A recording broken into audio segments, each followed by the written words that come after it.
What if the first real change with emotionally distant families is not fixing it, but finally seeing it clearly? Hmm. Awareness can create a turning point with emotionally distant families. The pattern may still exist, but it no longer has to remain invisible. The change may begin with one pause before reacting, one honest conversation, one boundary, or one moment of noticing the old script or the old you or your persona. Across generations, change often starts the same way. A person recognizes a pattern and realizes that recognition creates at least one new choice, one new option, another way to act upon or to move forward. What becomes possible when we can see emotionally distant family without immediately becoming it? Could be our ancestors, could be our parents, grandparents. Once emotionally distant family is seen, the question can shift from what am I or why am I like this to perhaps what would choice look like in the next honest choice? Whenever you get that opportunity, because we tend to have a habit of remembering what we've done and trick ourselves and guilt ourselves instead of making the change, making the adjustment. I see the emotions, I see the feelings that are percolating, that are coming from underneath, from within, upward. We could see those feelings, we could see what enrages us. Can we start right there?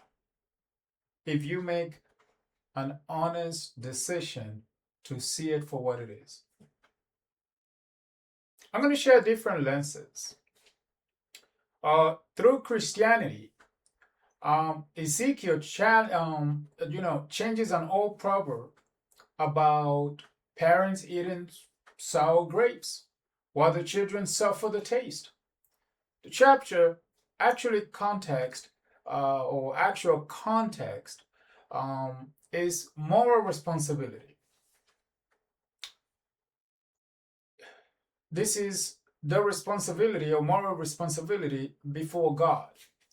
Children are not automatically condemned for their parents' wrongdoing, even though that's what we've been told. And parents are not automatically condemned for the children wrongdoing either. So, and I believe that this is, apologize, Ezekiel 18 talks about responsibility. So, Ezekiel give us a way into that tension between inheritance and choice. Not because the passage is teaching modern family psychology, it isn't, but because it refuses to make ancestry the final explanation of who a person um, must become.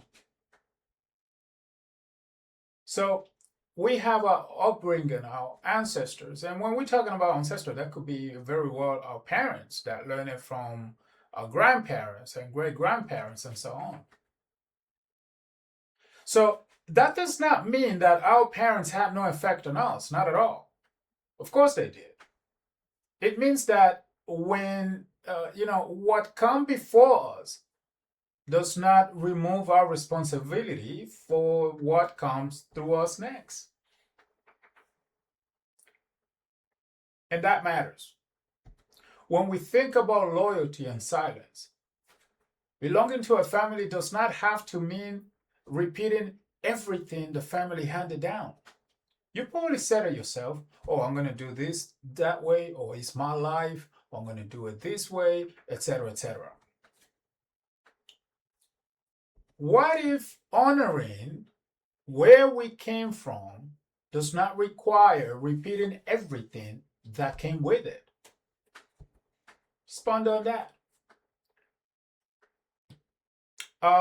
Through the lens of Buddhism, mindfulness, it described mindfulness as a clearly observing bodily experience, feelings, state of mind, and mental patterns, including noticing the arising and passing rather than simply being swept along by them, or swept away, or be engrossed with it, or becoming it, personalize it.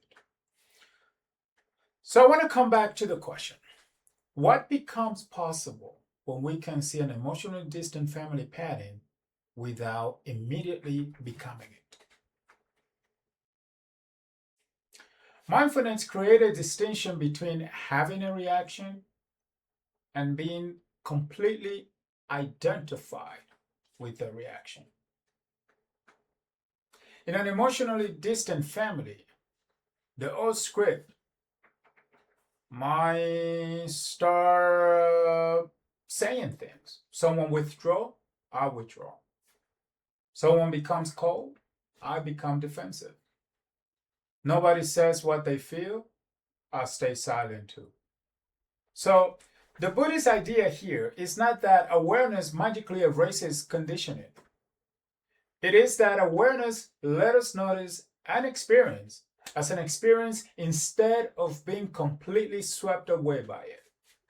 That tiny bit of space matters. Awareness may not erase the struggle, but it can give us another move, another options forward, another way to do things. If I can notice the old reaction before I obey it, has the pattern already lost a little bit of its power? Carl Jung has a different lens. Carl Jung talks about differentiation. Hope I said that right. Jungian psychology explores how unconscious material can influence conscious behavior and how individuation involves differentiating the conscious self from forces operating beneath awareness.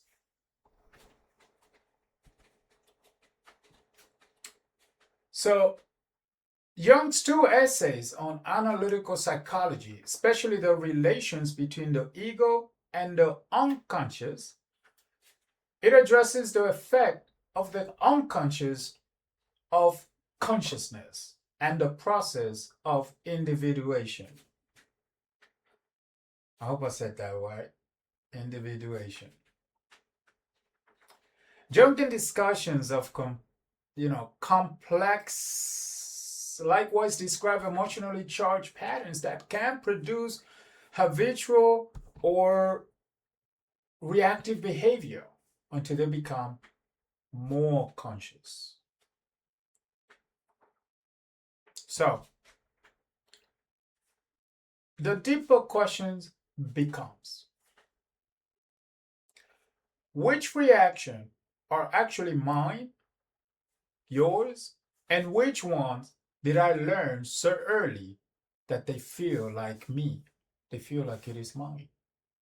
And this matters because silence, emotional restraint, avoidance, or discomfort with vulnerability can become so familiar that they stop looking like patterns.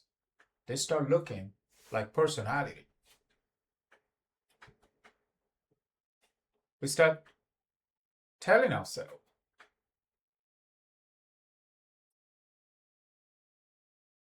that's just how I am. That's just the way it is. Something never change. So, through Carl Jung lenses, it makes that assumption more interesting. Something can feel deeply personal and still have been shaped by relational patterns we observed before we were old enough to name them. There are a lot of things that we do that we don't recognize it as our own, but we have made it our own because our persona have allowed it so. And we are complicit of that. So instead of asking, why am I like this, maybe another question appears. What will choice look like in the next honest moment? Not just out of instinct, but being aware of that choice. What would that choice do? It could save relationship. It could save jobs. It could save your social network. The point is not simply to be different from our parents. The harder work is becoming conscious enough to tell the difference between what we inherited and who we are becoming. How much of what we call our personality is actually a family pattern we learned, before we knew we were learning it? We were taught a lot of things. Don't do this, don't do that. Interesting. So, the turning point here. When we put these three lenses together and a progression begins to appear, a seeker, uh, it opens the possibility that the previous generation does not completely determine the next one. I mean, it's interesting because a lot of the time we say, oh, this is our life. Oh, you don't rule my life. You don't do this. You don't do that. Oh, I do whatever I want, etc., etc. But when something happening, oh, it's because that's how I was brought up. Or when we're blaming somebody, oh, that's how I was brought up. That's what I learned from you. That's what I've learned. And seldom we take responsibility. That means that we are on autopilot. Buddhism, for instance, mindfulness moves inward instead through the lens of it. Before changing the pattern, can we actually notice it happening?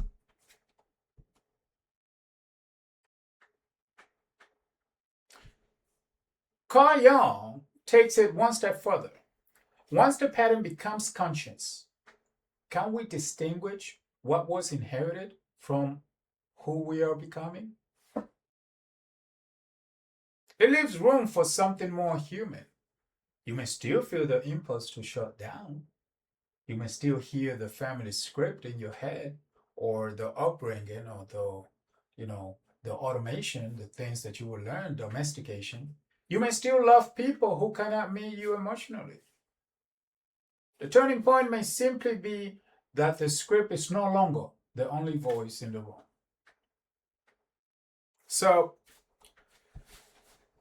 if a family pattern can continue through people who never consciously choose it, what becomes possible the first time someone notices it and chooses differently? That's very interesting because there's always a choice, right? We always have choice, and the thing is, when we choose wrong, we always tend to blame someone or anyone, or this thing or the other, or I was late, or I forgot to put gas, or I don't have any money. But nobody talks about why we got there and we were once upon a time in autopilot. See, we have this urge that we develop as if we didn't have a part on it. And then when things go wrong, yeah, we believe and we drink, for lack of a better word, we drink the Kool-Aid that's how I was brought up. That's what I've learned. So you're an adult to buy this and to buy that, to do this and to do that, to have a romantic relationship with someone, to buy alcohol, cigarette, whatever the case might be. I'm not saying we should do that, but if you do, that's okay. Hey, I'm not gonna pass guilt or anything like that. It is what it is. That's okay. But the point is that whenever something goes wrong, we tend to blame something or someone. So when is it while it's not your fault, when does it become our responsibility to take control, to choose different, to ponder, and to think for a moment, where is this going to lead me? And the more we practice, the more it becomes a natural behavior in our everyday life. Perhaps healing begins when loyalty no longer requires silence. When emotionally distant families appears, perhaps the most revealing question is not what it says about us, but what we do with it next. Perhaps awareness does not erase the struggle. It simply gives us another move, another choice, another option. Thank you for watching. Thank you for listening. I really do appreciate it. I like to see in the comments your experience, your lens, as I share mine, your lens. I would love to. And I must tell you, I'm just sharing things through my personal experience, my understanding and my lens. Uh, Please don't take this the law of the land. I'm just sharing perspective. I hope that every single one of you have a beautiful, beautiful rest of your day or evening, depending when you're watching this. And if you found this, it must be for a reason. So if you feel the call, if you feel compelled, follow me and stay with me. I do my very best to keep it entertained and engaged. I'll see you on the next one. Thank you.